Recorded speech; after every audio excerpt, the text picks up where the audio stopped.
নতুন বিশ্ব গড়ার সবচেয়ে শক্তিশালী কাঠামো হলো ব্যবসা। তাই বাংলাদেশে ব্যবসা করা মানে শুধু এদেশেই বিনিয়োগ নয়, বরং এর অর্থ বিশ্বব্যাপী সামাজিক ব্যবসার অংশীদার হওয়া। এই মন্তব্য করে প্রধান উপদেষ্টা ডক্টর মোহাম্মদ ইউনূস বিদেশিদের বিনিয়োগের আহ্বান জানিয়েছেন। বাংলাদেশের বিনিয়োগ ক্ষেত্র সবার জন্য উন্মুক্ত বলেও উল্লেখ করেন। বিনিয়োগ সম্মেলনের আনুষ্ঠানিক উদ্বোধন করে তিনি তরুণদের উদ্যোক্তা হওয়ার পরামর্শ দেন। নূর উদ্দিন খানের প্রতিবেদন।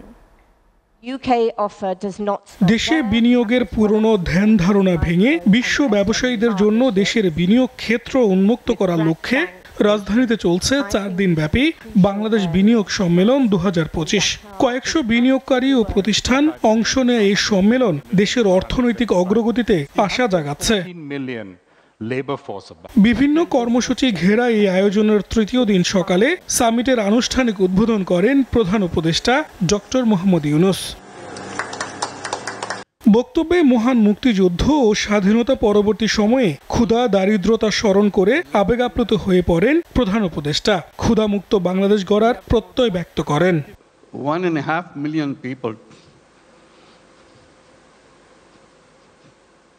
died.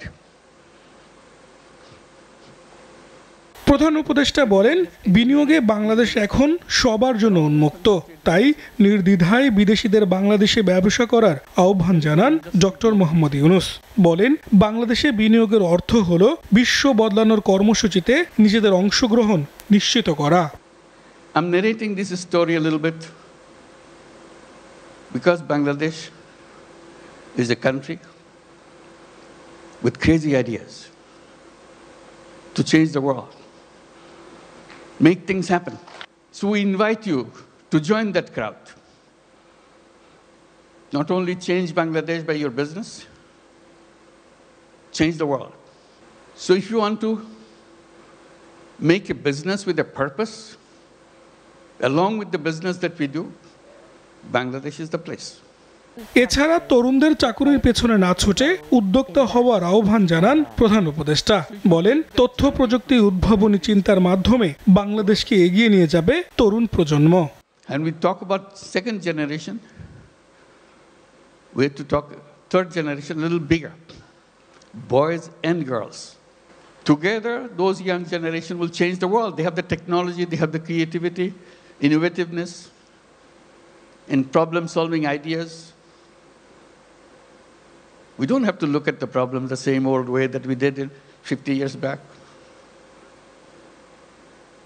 waiting for the government to do something.